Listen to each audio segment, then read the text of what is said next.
राधे राधे। स्वागत है आप सभी का पूनम मारवा एस्ट्रो एक्सपर्ट में। आज हम एक ऐसे टॉपिक के बारे में बात कर रहे हैं जो अदृश्य है, होता आया है सदियों से, होता रहेगा, आज के दिन भी होता है, भविष्य में भी सभी से करते रहेंगे।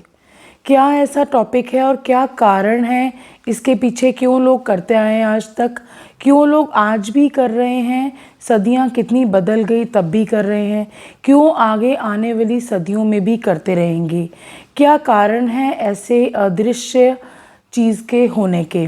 मैं बात कर रही हूँ तंत्र मंत्र की, मैं बात कर रही हूँ किसी को वश में करने की, मैं बात कर रही हूँ ब्लैक मैजिक की यानी काले जादू की। क्या अस्तित्व है काले जादू का यानी ब्लैक मैजिक का? होता भी है या हमारे मन का वहम है या फिर अंधविश्वास है जो सदियों से चलता आ रहा है?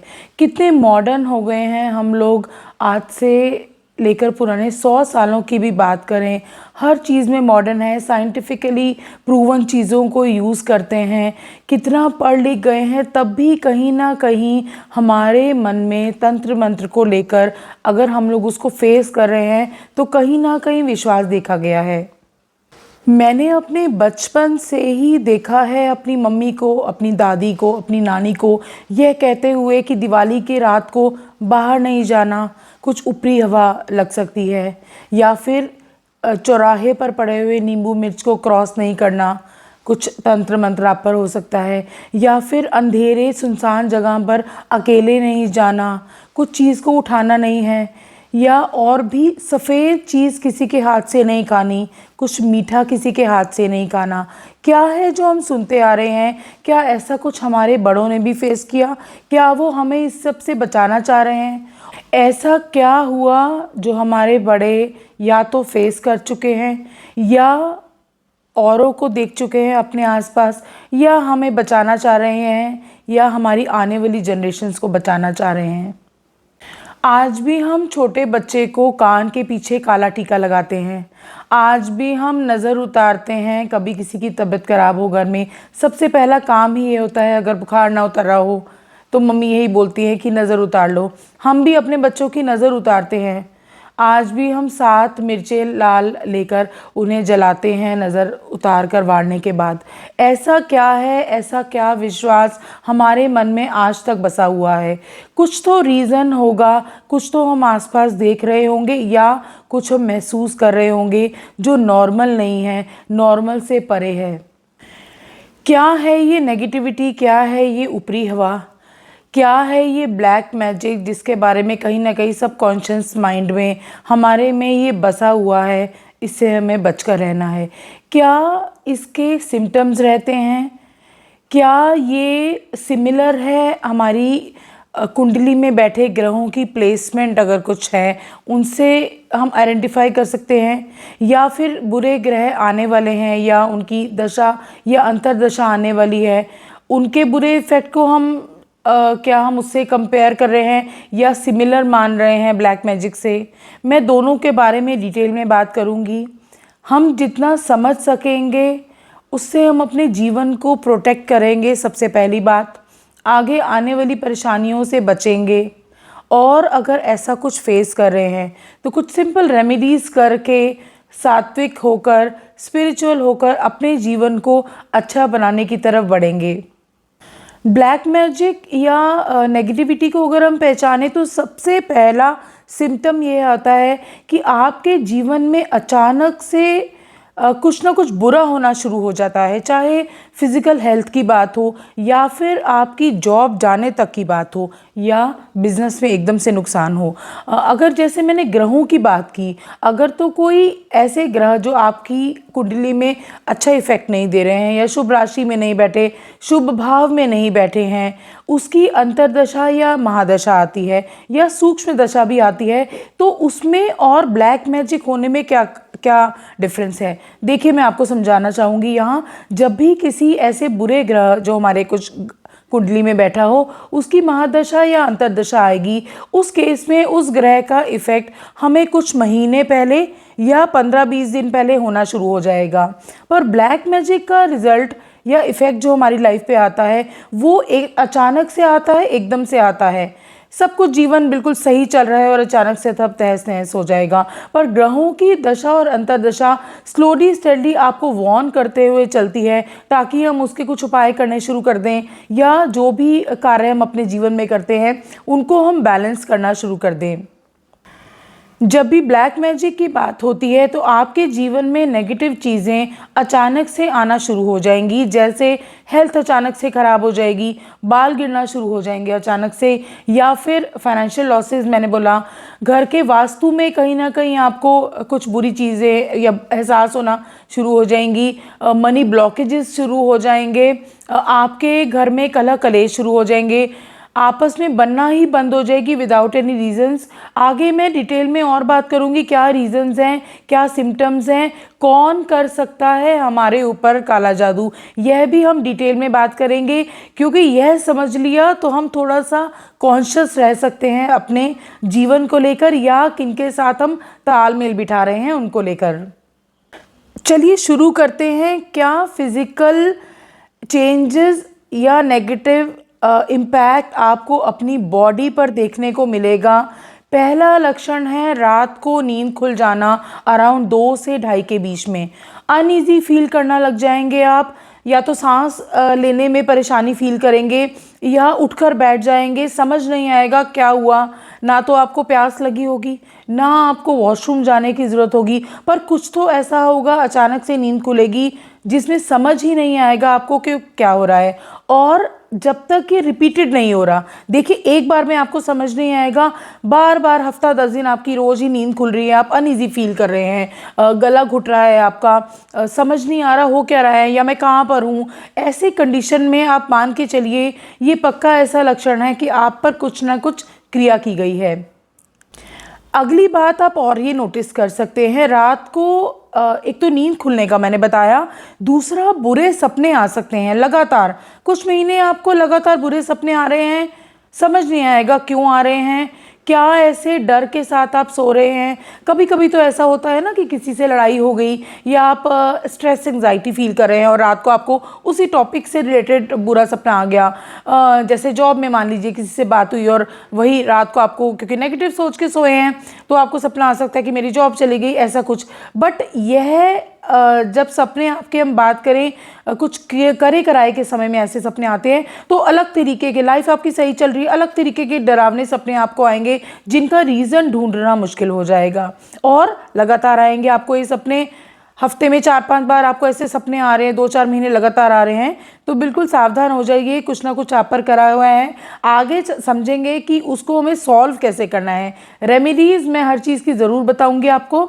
चलिए जानते हैं क्या है तीसरा ऐसा लक्षण। मैंने बात की रात को आपकी नींद खुल सकती है गला घुटना जैसा फील होकर, ऐसा ही फील आपको सारा दिन में भी होगा। ब्रीदिंग लेने में प्रॉब्लम फील करेंगे। अभी मैं तबीयत ख़राब की बिल्कुल बात नहीं कर रही कि आपकी लंग्स में प्रॉब्लम है या कोई इन्फेक्शन है, नहीं।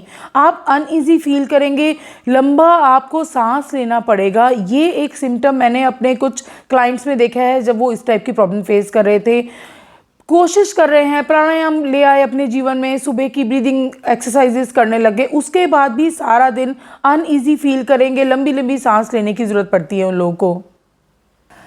आगे मैं बात करूं और क्या देख सकते हैं चेंजेस आप अपनी बॉडी में।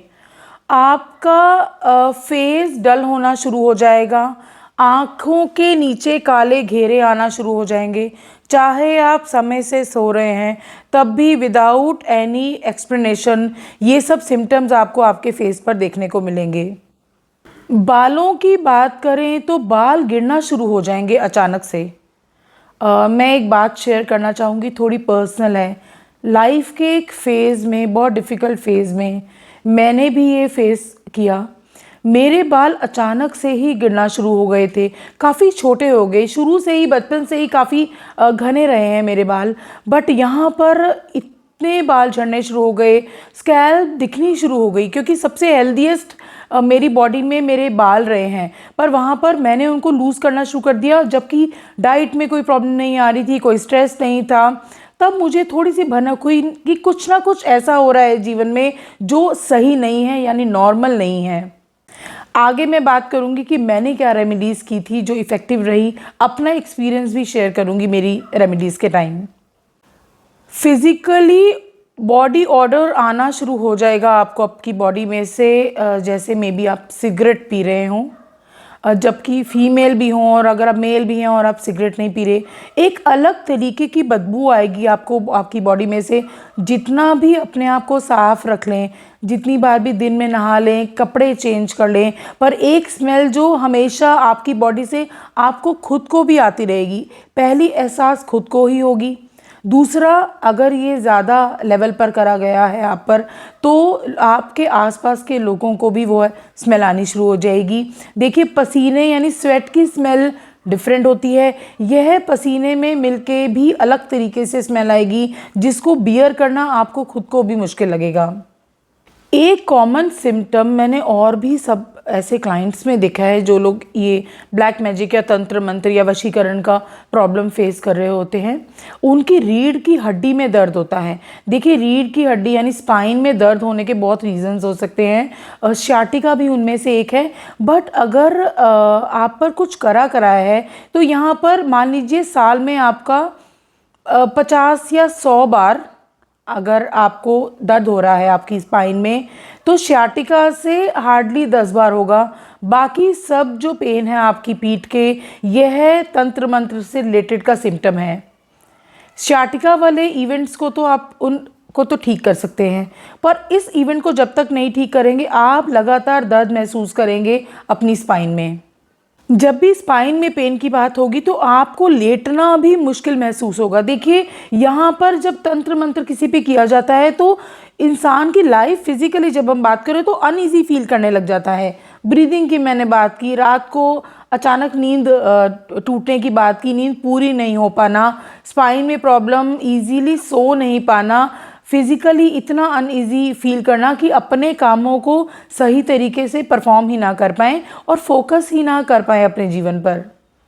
यह तो मैंने कुछ फिज़िकल सिम्टम्स की बात की कि अगर आप पर कुछ कराया है, वशीकरण है या कोई और क्रिया करी गई है, मारक क्रिया बोल सकते हैं, बंधक क्रिया बोल सकते हैं, अगर इतना भी कुछ किया गया है तो कुछ नेचर में क्या चेंजेस आएंगे। फिजिकल चेंजेस आपको सबसे पहले देखने को मिलेंगे। अब आपके नेचर में क्या चेंजेस आएंगे, आप एक तो स्पिरिचुअलिटी से दूर होते जाएंगे, मन ही नहीं करेगा पर प्रभु के पास जाने का, वहाँ पूजा करना बंद कर देंगे, बैठना पसंद नहीं करेंगे, 4 5 दिन नहाएंगे नहीं, मंदिर नहीं जाएंगे, अपने घर में जो मंदिर रखा है वहाँ भी पूजा नहीं करेंगे, मन में ही कोई शब्द भी नहीं आएगा प्रभु को धन्यवाद करने के लिए, प्रभु से कुछ कनेक्शन ही नहीं रहेगा।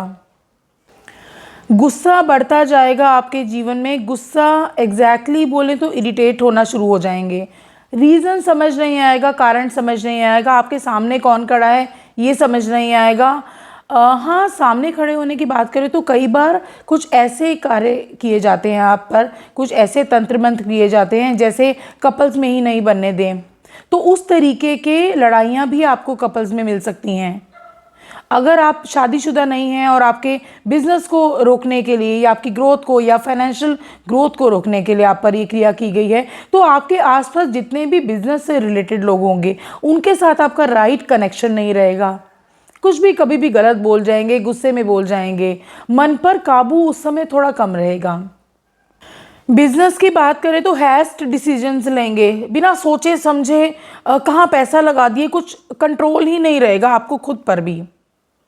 आपके घर में बिना बात की लड़ाइयाँ होंगी, कलह कलेश होगा, फिर वही बात, रीज़न नहीं, कोई बात नहीं, अभी तक सब अच्छा चल रहा था, क्योंकि तंत्र मंत्र है, अचानक से आपको रिजल्ट देता है, अचानक ही लड़ाइयाँ शुरू हो जाएंगी।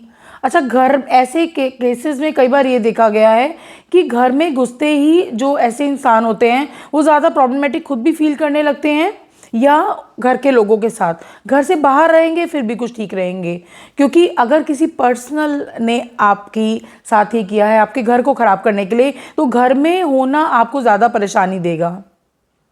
एक और कॉमन सिम्टम देखा है मैंने, स्पाउस आपस में दूर होते जाएंगे, बच्चे भी उस इंसान से दूर होते जाएंगे।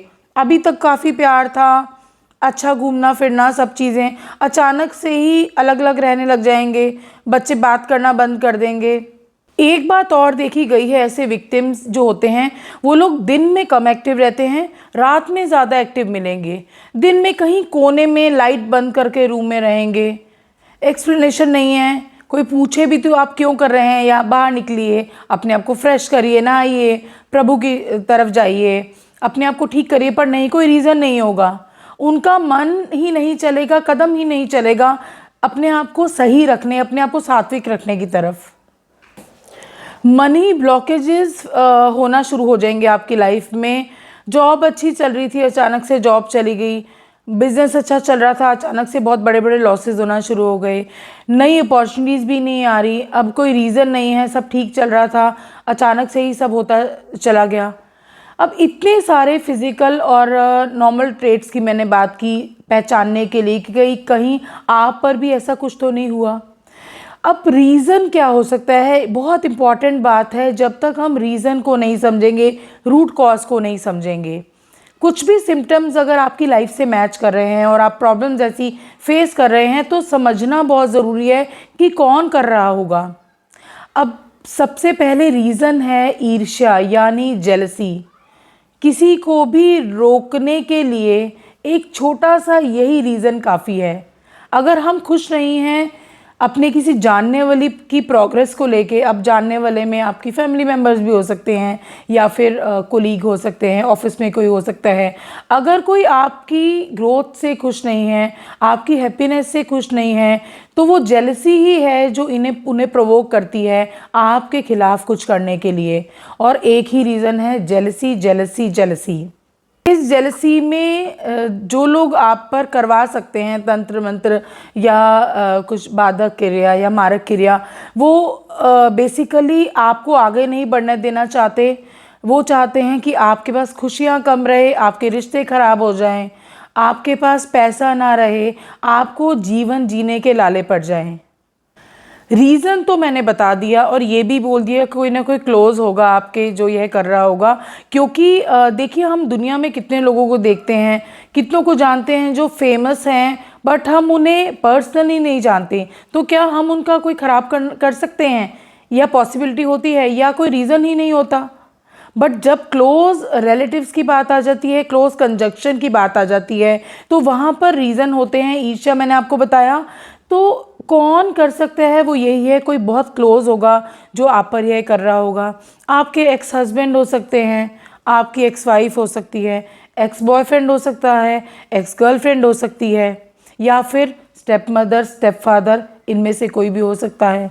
ऑफिस में अगर कोई बहुत जल रहा है आपसे, या आप किसी की ग्रोथ में उनको लग रहा है कि रोड़ा है, आपको आगे नहीं बढ़ने दे रहे, या आप ऑफिस में ज़्यादा बढ़ सकते हैं, तो कोई ऐसा फ्रेंड या कुलीग हो सकता है जो चाहता हो कि आप ऊंचाई से नीचे गिरें।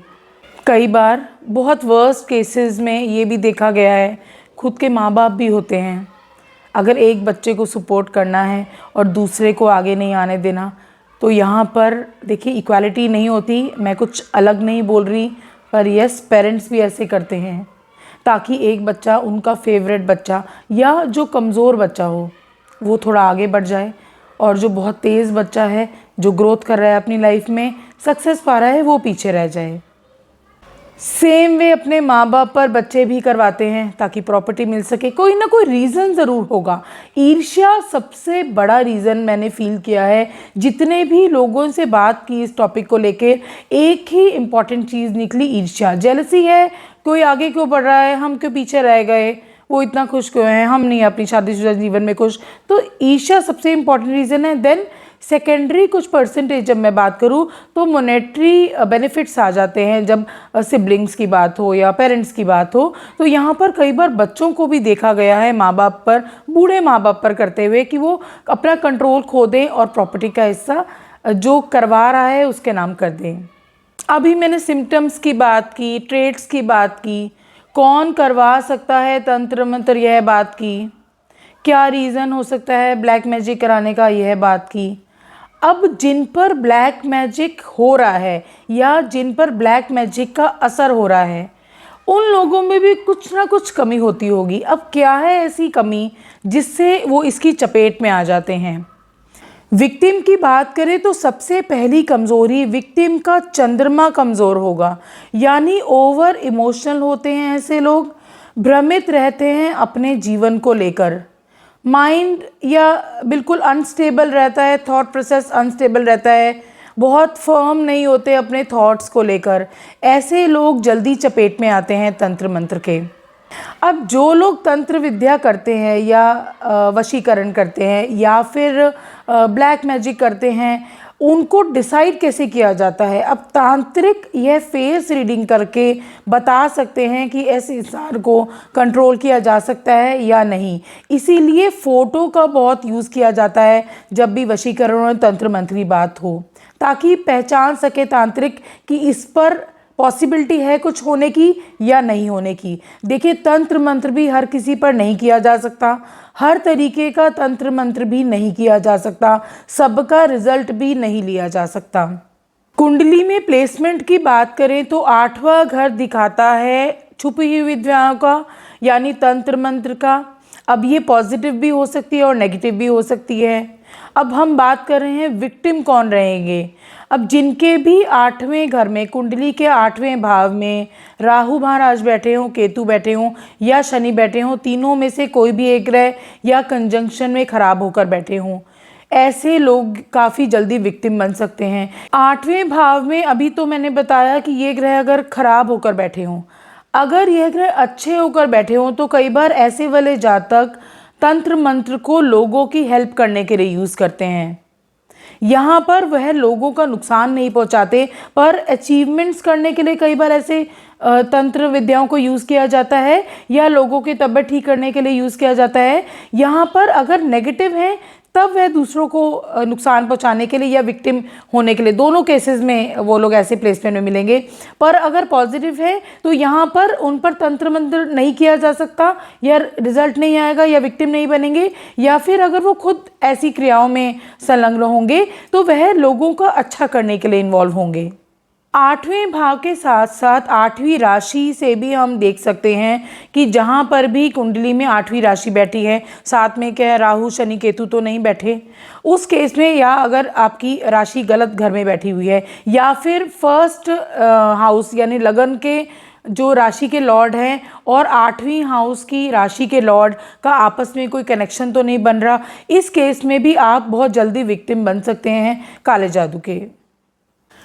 एक और प्लेसमेंट की बात करूंगी, जब मून और मार्स यानी चंद्र और मंगल या तो 8वें घर में बैठे हों कंजक्ट होकर, यानी 9 से 14 डिग्री का कंजक्शन होना चाहिए, या फिर 8वीं राशि में बैठे हों, तब भी बहुत पॉसिबिलिटीज़ है ऐसे लोग काफ़ी जल्दी शिकार होते हैं, काफ़ी जल्दी चपेट में आते हैं तंत्र मंत्र के। घर के वास्तु में अगर हमें समझना हो कि काला जादू हो रखा है या नेगेटिव एनर्जीज़ हैं हमारे घर में, तो कैसे फाइंड आउट कर सकते हैं? पहला तो आपके घर में कुछ अजीब तरीके की बदबू आपको फील होगी, अक्सर शाम के समय। कॉर्नर्स में से आप निकल रहे हैं और बदबू आपको आ रही है, कॉर्नर्स में कुछ ना कुछ, चाहे जितनी भी सफाई करा लें, अजीब सा एहसास होगा, कैसी बदबू सी आ रही है, कुछ होगा भी नहीं तब भी वहाँ बदबू का एहसास होगा। एक सिम्टम वास्तु में आप और देख सकते हैं, घर के किसी एक कोने में आप जब भी जाएंगे ना, वहाँ बैठते ही आपकी लड़ाई होनी शुरू हो जाएगी। ये वाला काफ़ी मैंने लोगों से सुना है, जो लोग इस चीज़ को फेस कर रहे होते हैं कि बाकी पूरे घर में तो ठीक रहते हैं, जैसे ही बेडरूम में गए वहाँ लड़ाई शुरू, या फिर ड्राइंग रूम में, लिविंग रूम में बैठे वहाँ लड़ाई शुरू, बाकी पूरे घर में ठीक रहता है। कई बार ऐसे लोगों से मैंने ये भी सुना है, उनके घर के दरवाजे पर सुबह उठे तो घर के मेन गेट के बाहर कुछ खाने का सामान फेंका हुआ है या कुछ छींटे हैं जिसको अनआइडेंटिफाइड है, जिसका वहाँ आना ही नामुमकिन है, तो वैसे भी चीज़ें देखी गई हैं। तंत्र मंत्र के नाम पर ऐसे तो बहुत सी क्रियाएं की जाती है, वशीकरण है, अपने अकॉर्डिंग काम करवाना है, बंधक हैं, या बांध दिया किसी के घर को, या इंसान को बांध दिया, बिजनेस को बांध दिया, या मारण क्रिया है, जो वो गुड़िया सी सुना होगा आपने, उसको बांध के जैसे आप उसको ट्रीट करेंगे, उस पर पिन चुभाएंगे तो उतना ही दर्द उस जातक को भी होगा। ऐसी बहुत सारी क्रियाएं हैं, पर सब तांत्रिक सभी क्रियाएं नहीं कर पाते। एक्सट्रीम लेवल का एक्सपर्टीज चाहिए होती है, डेडिकेशन चाहिए होती है उन तांत्रिकों को, उन्होंने प्रैक्टिस की होती है, तब जाकर वो इस टाइप की क्रिया कर सकते हैं। तो यहाँ पर आपको कुछ कुछ कम डरने की नीड रहेगी। इतनी डिफ़िकल्ट वाली जो क्रियाएं होती हैं वो सब पर नहीं की जाती, क्योंकि काफ़ी पैसा लगता है, काफ़ी रिसोर्सेज लगता है इन चीज़ों को करने में। ऐसी डिफ़िकल्ट क्रियाएं करने वाले तांत्रिक इंडिया में जनरली वेस्ट बंगाल में मिलेंगे या फिर उत्तराखंड में मिलेंगे। कुछ ऐसे तांत्रिक हिमाचल के गांवों में भी मिलते हैं। देखिए, आपको अर्बन में जो तांत्रिक मिलेंगे वो ऐसी गूढ़ क्रियाएं नहीं कर पाएंगे। जो रूरल या गांवों में या छुपे हुए तांत्रिक या ओझा तो मिलते ही नहीं जल्दी। अगर बिल्कुल जेन्युइन होंगे तो आपको आपके आसपास तो बिल्कुल नहीं मिलेंगे। कहीं दूर गांवों में, पहाड़ों में, जंगलों में ये प्रैक्टिस करते हुए मिलेंगे। अब किया कैसे जाता है आप पर जादू? फर्स्ट मैंने बताया फोटोग्राफ से। अब फोटोग्राफ का एक आइडेंटिफिकेशन तो यही होता है कि फेस रीडिंग करके पहचान जाते हैं कि इस पर काला जादू किया जा सकता है या नहीं, या इफ़ेक्ट करेगा भी या नहीं। दूसरा होता है आपके बाल। आपकी मम्मी ने कई बार आपको बोला होगा, जब आप बाल कंघी कर रहे हैं तो नीचे मत थ्रो कीजिए, बांध कर डस्टबिन में फेंक दीजिए जितने भी गिरे हैं, क्योंकि बालों को यूज़ किया जाता है बहुत बार काले जादू में इस्तेमाल करने के लिए। और बात करें आपके नाखून, नाखून काट कर आपको नहीं फेंकने चाहिए। ऐसे आपकी मम्मी से भी सुना होगा, आपने बड़ों से सुना होगा, नाखून काट कर नहीं फेंकने चाहिए, काट कर डस्टबिन में फेंकने चाहिए। या फिर आपके पसीने वाले कपड़े, बड़े बोलते आए हैं ना, किसी को देने नहीं है, बिना धोए मत दो। किसी को दे भी रहे हो, मेड्स को दे रहे हो या किसी को हेल्पिंग हैंड को दे रहे हो तो धो के देने हैं। यूज्ड कपड़े अपने पसीने वाले नहीं देने। कई बार पीरियड्स के पैड्स को भी यूज़ कर कर उन पर काला जादू किया जाता है। तो बहुत हमें हिदायत रखनी पड़ती है, कॉन्शियस रहना पड़ता है कि हम उन्हें कहाँ थ्रो कर रहे हैं। देखिए, हर सोच के लोग मिलेंगे आपको जीवन में। सब कॉन्शियस माइंड में होगा कि हाँ होता है, कुछ तो होता है, पर कहीं ना कहीं क्योंकि पढ़ लिख ज़्यादा गए हैं, साइंस से जुड़ गए हैं ज़्यादा, तो प्रूव करेंगे कि नहीं होता कुछ नहीं है, अंधविश्वास है। पर बहुत बड़े लोग भी जो हैं, जो पहुँचे हुए हैं, अच्छी पर्सनैलिटीज़ हैं, जिन्होंने फाइनेंशियली भी अचीवमेंट की है या स्पिरिचुअल अचीवमेंट भी की है, वो लोगों ने भी अपनी बायोग्राफीज़ में कई बार मेंशन किया है कि उनकी लाइफ में कुछ ऐसा फेस रहा। अब हर वो नहीं बता रहे, ये एक अलग पॉइंट है, पर जब उन्होंने फेस किया, उसका सलूशन करवाया और लाइफ सही हुई। तो ऐसी बहुत सारे इवेंट्स मैंने पढ़े हैं बहुत किताबों में, कुछ बायोग्राफीज़ में। ओशो रजनीश की लाइफ में भी ऐसा एक फेज़ आया था, वहाँ पर उन्होंने भी ब्लैक मैजिक जैसी चीज़ फेस की अपनी लाइफ में। तो हम पूरी तरीके से यह तो नहीं कह सकते कि काला जादू नहीं होता या ब्लैक मैजिक नहीं होता या नेगेटिव एनर्जीज नहीं होती, तंत्र मंत्र नहीं किया जाता, वशीकरण नहीं किया जाता। होता है, पर हम लोग इसके बारे में ओपनली बात नहीं करते, क्योंकि नेगेटिव चीज़ है, इसको छुपा कर इसको ट्रीट करने में बिलीव करते हैं। अब मैं शुरुआत कर रही हूँ कि रेमेडीज़ क्या करनी है। मेरी हर वीडियो में मेरा सबसे पहला रेमेडी यही होता है कि अपने आप में क्या बदलाव लाना है, खुद क्या कर सकते हैं, सबसे पहला फोकस वह करना है। देखिए, रेमेडीज़ जैसे जैसे मैं बताऊंगी, आप अगर ऐसा कुछ प्रॉब्लम फेस कर रहे हैं, कुछ 5-7 सिम्टम्स भी अगर आपसे मैच कर रहे हैं, तो ये सॉल्यूशंस, कुछ रेमेडीज़ आप घर से ही करना शुरू कीजिए, मन से करना शुरू कीजिए, लगातार शुरू कीजिए। अगर उसके बाद भी ठीक नहीं होता और सिम्टम्स आप लगातार फेस कर रहे हैं, फेल हो रहे हैं, अपनी लाइफ में फेलियर्स देख रहे हैं, तो यहाँ पर आपको किसी तांत्रिक को कांटेक्ट करने की काफ़ी ज़रूरत रहेगी अगर कंट्रोल में नहीं आती। पहला शुरुआत अपने आप से कीजिए।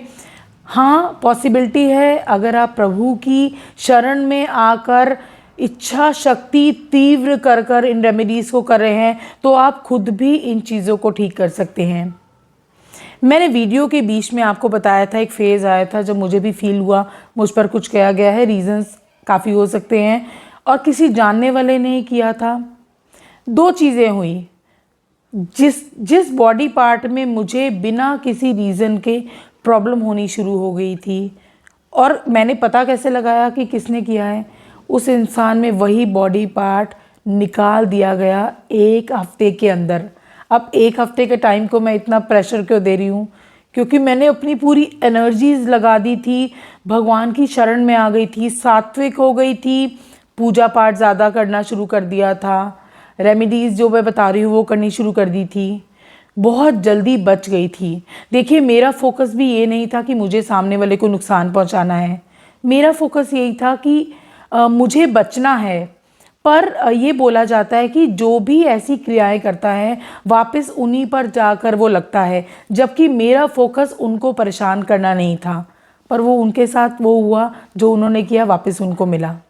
इसीलिए क्योंकि मैंने भी रेमेडी की और अपनी लाइफ को ठीक किया, तो मैं बहुत प्रेशर के साथ, बहुत विश्वास के साथ आपको ये बोलना चाहूँगी कि रेमेडीज़ को करके देखिए और अपने जीवन को खुद ही बचाएं, इसके बजाय कि हमें किसी तांत्रिक के पास जाना पड़े। अपने हाथ को बिल्कुल स्ट्रॉन्ग कर लें और अपने मन को स्ट्रॉन्ग कर लें और उन रेमेडीज़ को करना शुरू कीजिए। चलिए शुरू करते हैं। पहली रेमेडी, ऐसे तंत्र मंत्र से ना हनुमान जी से सब डरते हैं, सब भूत प्रेत बाधाएं हनुमान जी से डरते हैं। तो हनुमान चालीसा करना शुरू कर दीजिए, दिन में 2 बार, सुबह और शाम। जब मैंने अपने इस फेस को ठीक किया था, मैं सुबह 7 बार हनुमान चालीसा करती थी, शाम को 7 बार हनुमान चालीसा पढ़ती थी। मैंने बताया 1 हफ्ते के अंदर मैंने अपने आप को ठीक किया था। तो आप में अगर एनर्जी कम है, धीरे धीरे शुरू कीजिए पर लगातार कीजिए, पक्का है कि आपको पॉजिटिव रिजल्ट ज़रूर मिलेगा। दूसरी रेमेडी है, घर में शाम को दीपक जलाएं। अगर तो तुलसी जी हैं आपके घर तो तुलसी जी के पेड़ के पास दीपक जलाएं, नहीं तो साउथ डायरेक्शन, जो आपका साउथ कॉर्नर है घर में, वहाँ पर डेली शाम को दिया जलाना शुरू कर दीजिए। सरसों का तेल हो सकता है, तिल का तेल हो सकता है, देसी घी हो सकता है, श्रद्धा से किसी भी घी या तेल से वो दीपक जलाइए हर शाम को। तीसरी रेमेडी जो हमेशा नेगेटिव चीज़ों से बचाएगी आपको, आपके घर के परिवार वालों को, डेली शाम को गूगल और लुबान का मिक्सचर बनाकर उसका धुआं पूरे घर में फैलाइए। जितनी भी नेगेटिव एनर्जीज होंगी वो धीरे धीरे बाहर निकलना शुरू हो जाएंगी। अगली रेमेडी, अपने मन को स्ट्रॉन्ग कर लीजिए, स्पिरिचुअल हो जाइए, बिल्कुल ठान लीजिए पहला कि मुझे अपने आप को ठीक करना है। या फिर अगर आप एक माँ हैं और आपके बच्चे ऐसे कुछ प्रॉब्लम फेस कर रहे हैं, या वाइफ हैं, हस्बैंड प्रॉब्लम फेस कर रहे हैं, या ऑन द होल आपके घर पे ही ऐसे नेगेटिव इफेक्ट दिख रहे हैं, तो ठान लीजिए कि हमें ठीक करना है।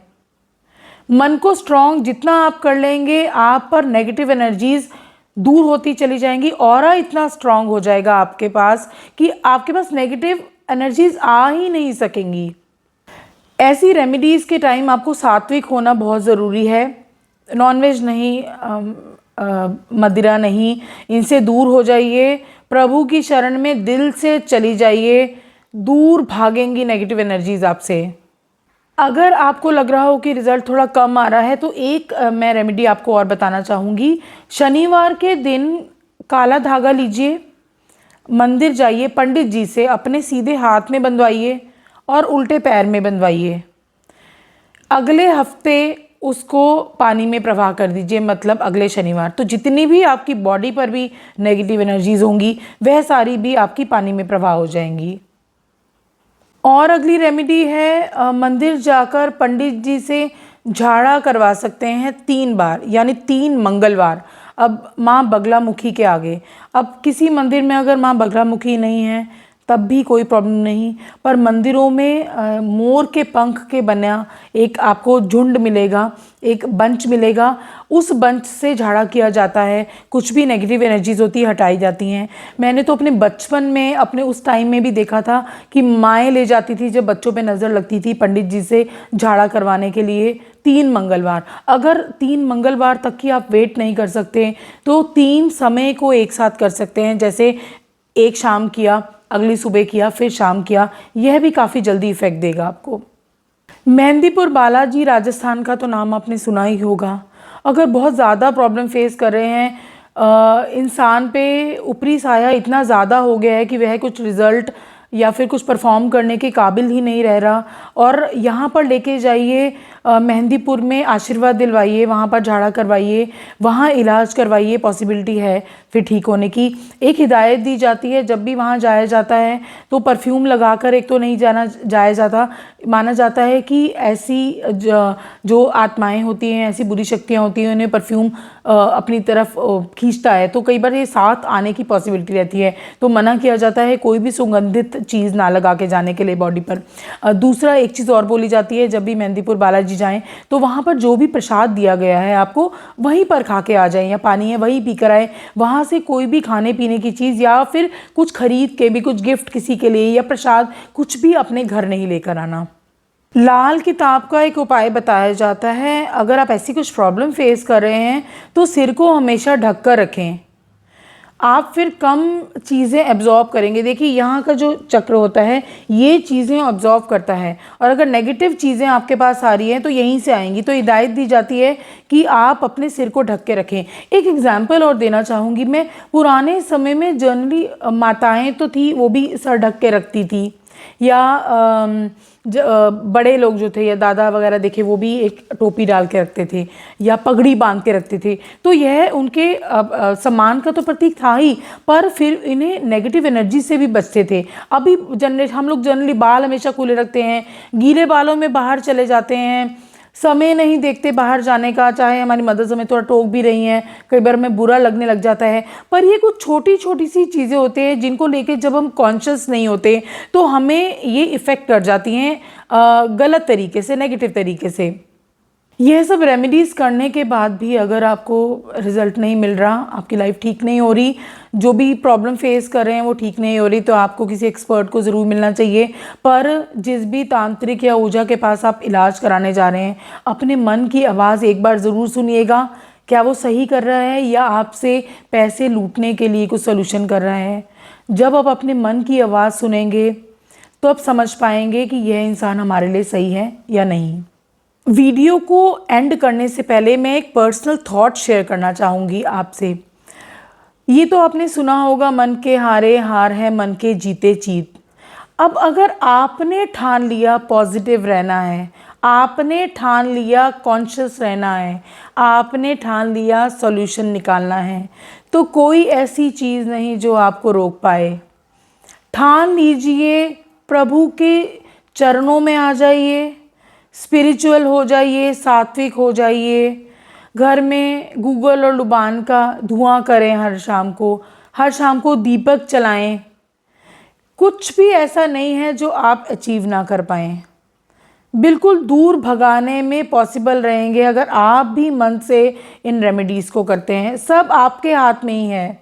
आप अगर ऐसा कुछ भी फेस कर रहे हैं, इन रेमेडीज़ को अपने पूर्ण मन से करना शुरू कर दीजिए, फिर देखिए आप खुद ही लाइट और आपके आसपास का माहौल भी उन नेगेटिव शक्तियों से दूर हटता हुआ नज़र आएगा आपको। आशा करती हूँ आज की वीडियो से आप डरेंगे कम और समझेंगे ज़्यादा। समझेंगे तो सॉल्यूशन निकालना काफ़ी आसान हो जाएगा। सिंपल सी रेमेडीज़ बताई हैं मैंने, ठान लीजिए और आज ही शुरू कर दीजिए अगर कुछ भी ऐसा फेस कर रहे हैं। अगर आपको मेरे वीडियो का कंटेंट अच्छा लगा हो तो मेरे वीडियो को लाइक करें और मेरे चैनल को सब्सक्राइब करें। राधे राधे, धन्यवाद।